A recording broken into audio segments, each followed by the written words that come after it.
बिहार में जब आरजेडी और जेडीयू साथ थी तो जातीय जनगणना करवाया गया। फिर राहुल गांधी भी जिसकी जितनी हिस्सेदारी उसकी उतनी भागीदारी का झंडा बुलंद करने लगे। लेकिन क्या किसी ने सोचा कि इसका देश पर असर क्या होगा? चलिए मान लिया कि आप सरकार में आएंगे, मान लिया आप संविधान में संशोधन कर इसको लागू कर देंगे, लेकिन वोट बैंक के लिए चुनावी नारों में इस तरह के प्रयोग के आफ्टर इफेक्ट पर कोई बात नहीं करता है। जब लालू प्रसाद यादव ने यह बयान दिया होगा तो देश के वोटर्स या देश की जनता पर अलग अलग तरीके से इस पर क्या असर पड़ा होगा। जो बात आपको ये सियासतदान नहीं बताते, मेरा काम उन नेताओं की साइकोलॉजी को डिकोड करके आप तक पहुंचाने का है, आपको बताने का है, और अभी भी मैं वही कर रही हूं। अब आगे बढ़ते हैं, लेकिन मेरी वो शर्त आपको याद होगी जो मैंने आपको शुरुआत में कही थी। आपको एक आम जनता की तरह सभी चीजों को देखना है, परखना है, ना कि आरक्षण पर अपना नफा नुकसान देखते रहना है। अगर जातिगत सर्वे के आधार पर आरक्षण दिया जाए तो दो सवाल तो बिल्कुल बेसिक है: कब तक आरक्षण और कितना आरक्षण? क्योंकि इस सिस्टम को हमेशा के लिए तो लागू नहीं किया जा सकता, और अगर किया गया तो उसके आफ्टर इफेक्ट भी सोचने होंगे। हो सकता है जो डिजर्विंग कैंडिडेट हो उस मौके से वंचित रह जाए। जिस जातिवाद को खत्म करने के लिए आरक्षण की व्यवस्था लाई गई थी वो और बढ़ जाएगी।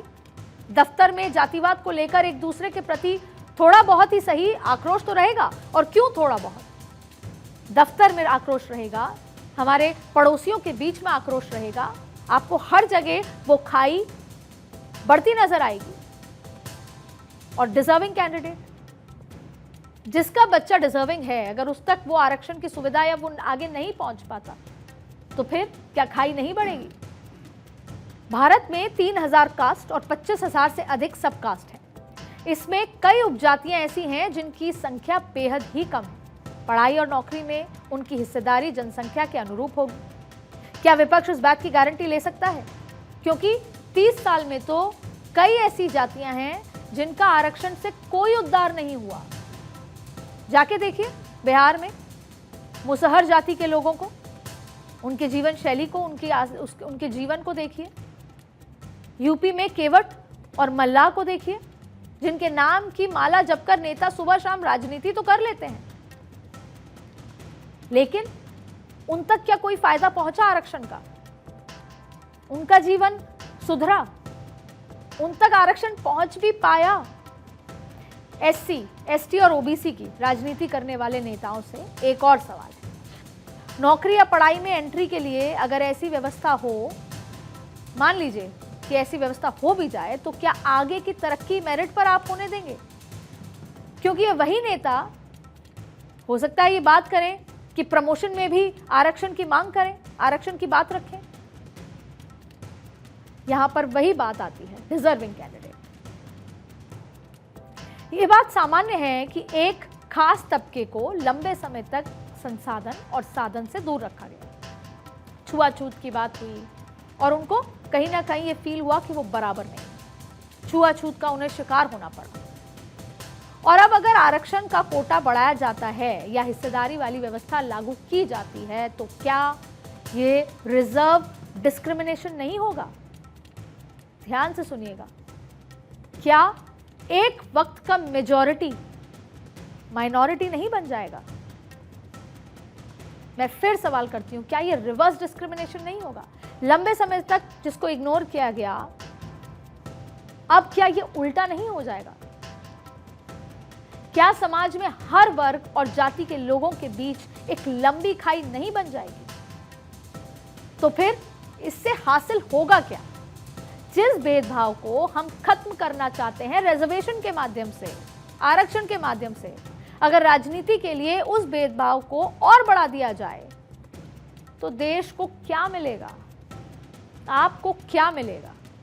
स्कूल, कॉलेज, दफ्तर, हर जगह दूरी, गुटबाजी, यही तो खत्म करना था आरक्षण के जरिए, और यही बढ़ रहा है आरक्षण की वजह से, और यही होगा लालू यादव जी मुसलमानों के लिए आरक्षण की बात करते हैं। अरे भाई, जब मुसलमानों की करीब 100 से अधिक जातियां पहले से केंद्र की ओबीसी लिस्ट में शामिल हैं, राज्य अपने अपने हिसाब से उन्हें आरक्षण दे रहे हैं, उन्हें हिंदुओं की तरह ही आरक्षण का लाभ मिल रहा है, तो महज लोकसभा में सीटों की संख्या बढ़ाने के लिए ऐसी बातें क्यों की जा रही हैं लालू जी?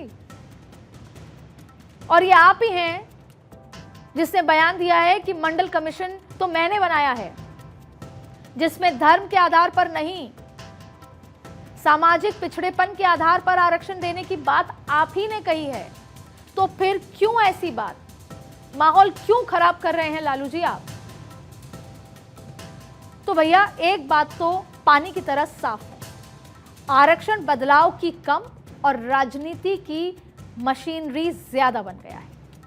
देश के विकास के लिए हर तबके के लोगों को लेवल प्लेइंग फील्ड मिले, इससे हम आप हर कोई सहमत है।